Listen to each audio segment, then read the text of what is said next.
Hi. So I wanted to start by introducing the project charter. So this is a really simple document.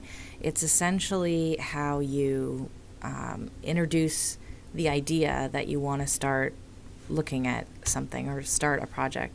So at this stage, you may have only the smallest idea of what it is you want to do. And this document is just to capture that idea at its earliest stage. And there's a couple of benefits to doing that. One is that, it's a transparency thing, that you're being really open about what it is you want to do. My favorite part about this is that it captures all the work that you would do in thinking about an idea and putting it within the project. And that seems like a weird way to say that, but I mean, don't you find like when there's a bunch of ideas that you have that once you think them through enough, you think, okay, maybe now is not the right time, or maybe maybe I don't have all the right people, or I don't have all the right equipment, or I just don't want to do this. Like it's not right for us at this time. And those are not failures. That's really important thinking to have. Not every idea has to go all the way through to the end. So what I like about calling any of that kind of work project work is that it's legitimized, that's actually work that you need time to do. You need time to think, you need time to work through an issue. And so starting it as a project in that way means all that kind of thinking isn't something that you just sort of do on your own time to get to the point where you start building something or start having something to show. That intellectual work is part of that project too. So that's what the project charter initiates, that process. So very simple. This is one version of it, and it's got language that's specific to our library here, but obviously, you can alter these things as they make sense to you. So this is just sort of a form that you're filling out, right? So who you are. I'll show you one that's actually completed so you can see what it looks like in that case. Here's one. Okay, so I've got title of the project. I don't know why we put the chief librarian here. Oh, because I guess she had asked for it. So with a date, see, it's not even a very specific date. In this case, we had this is a couple of years ago, so different organization. Some of this language came from another document, but so talking about a service need, I mean, you don't necessarily have to call it a service need. You just call it a need, depending on what you're working on. But so here, you've got a slot just to say, this is what I'm going to try and do. A sentence or two. It doesn't have to be long. I have some other documents where it's actually more like a paragraph. Hold on, let me grab another one. Yeah, this one might be my favorite one. See, I've got lots of them by now. So just describing, and in this case, I still couldn't decide on the title of this thing, but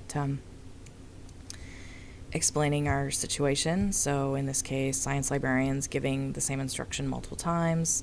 So we want to make that, that's the need that we're trying to address. So it's not even saying, here's my solution, because it's way too early in the process to actually have a solution. Finding a solution is part of the project, and that's important work. So here we're just saying, look, here's what's the issue that we want to deal with. This instruction is only available if you're in the class. We want to be able to, not even we want to be able, just students can't see that instruction on their own time. That's the need that we're attempting to address.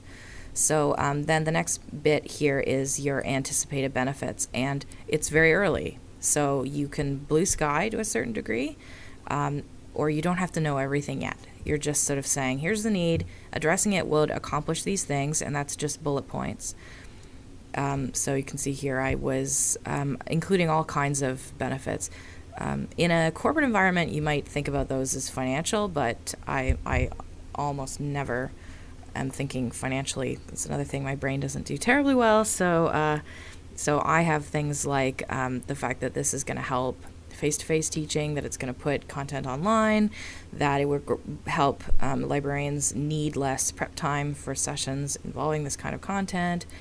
I think I even put in stuff like that it would build a relationship between emerging technologies and instruction librarians, and that knowledge gained from the project would be helpful, that sort of thing. So it's all different kinds of benefits. Then you have the time frame, which is just when you think the first day that you would need something. So you can give it a bookend and give whoever you're handing this document off to a sense of exactly what's going to be required and what kind of time frame you're thinking about. The relationship to other projects means if this project is dependent on something else being done first, or if another project is going to be dependent on it. So that you can sort of put it in a context of needliness.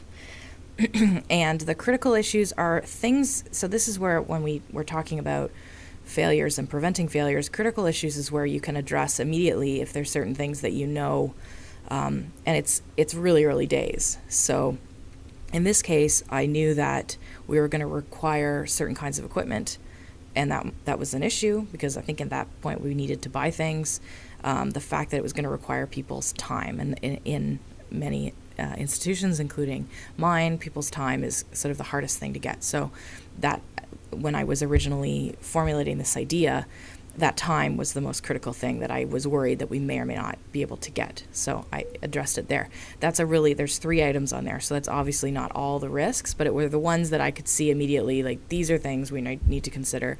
So I put them in there. But this is a preliminary document. It's just the beginning.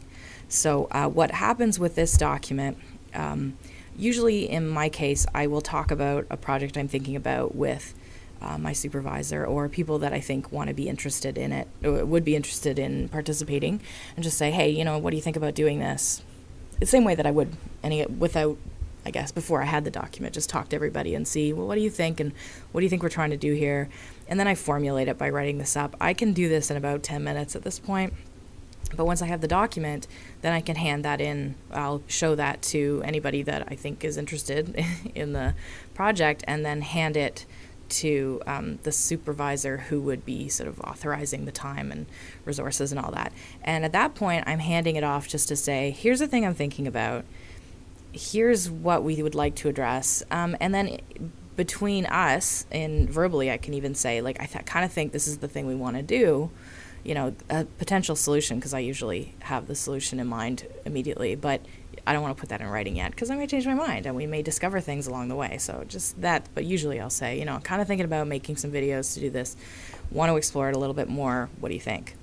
So that is the document that we talk around when we think about, should we pursue this? Is this worth pursuing? Because I've done a lot of talking beforehand, it's usually like, yeah, absolutely, go pursue that. Go think a bit more and come back to me and see what you think. I'm definitely interested. That's all it does. That's all a charter document does. And once it's produced the first time, as I talk about other documents, you'll see that a lot of them get edited along the way and get more information added as you learn more.